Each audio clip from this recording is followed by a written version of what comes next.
went to a holistic healthcare practitioner last week, primarily for the purpose of understanding how we age, how our body ages, and how we can be strong and healthy as we age.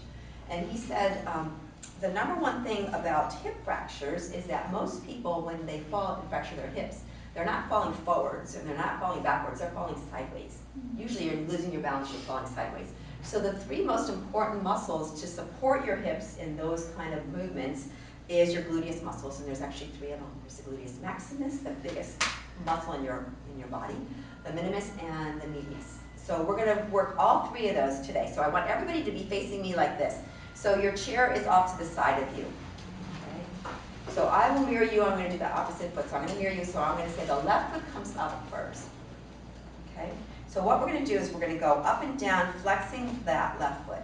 So right here, first we're getting into the quads.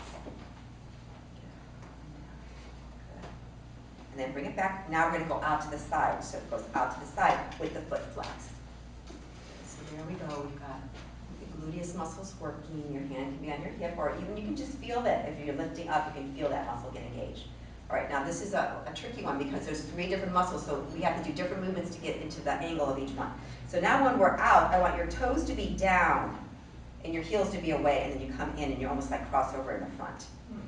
Yeah, so you're really kind of trying to get that angle a little different. Good. Last time. Okay, come back in, and now we're going to go the opposite way. So the toes are out and the heels are in, and we're going to draw into the front. Feel it? Different muscle group, huh? Completely different. And then bring it back in. And then the last one is the toe point in the back. So take that foot, point your toe, and then we're just going to lift. There's your gluteus muscles right there. So this is going to make all that kind of wrapping around your hips strong. Good. And then bring it back. Push it out. Okay, so we'll do it to the other side. So probably the easiest thing is just to move the chair like that. Okay, so we're going to take now the right foot out in front. We're going to flex it, and we're going to up and down it.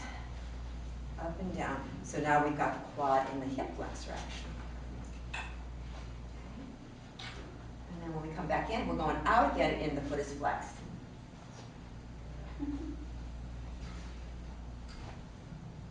Okay. The next time, we're going to go out, but the toe is in, and the heel is out, and we're crossing into the middle. Try to keep your body straight. Good. That's a hard one, isn't it? Yes. It really is. You don't want to siggle your foot. You actually want to almost like move your hip in the socket. Yeah.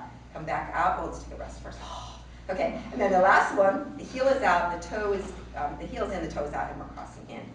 So you can feel a little bit here into the adductors and a little bit more on the back side. Yeah. Very good.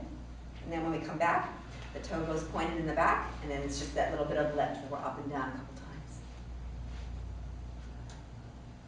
And then release. Okay, so the best stretch for this one to kind of move those muscles that we just strengthened is wag the tail. So we're going to take that chair in front of us, kind of walk back a little bit, bend the knees a little bit, and then you're going to look over your left shoulder and take your right hip out to the side, and then you're back to the center, and then you exhale over to the right shoulder, left hip out, and you just go back and forth, and even try to sink into the outer edge of your hips. Bend your knees so you get those muscles that we just strengthened, get them strong and stretched.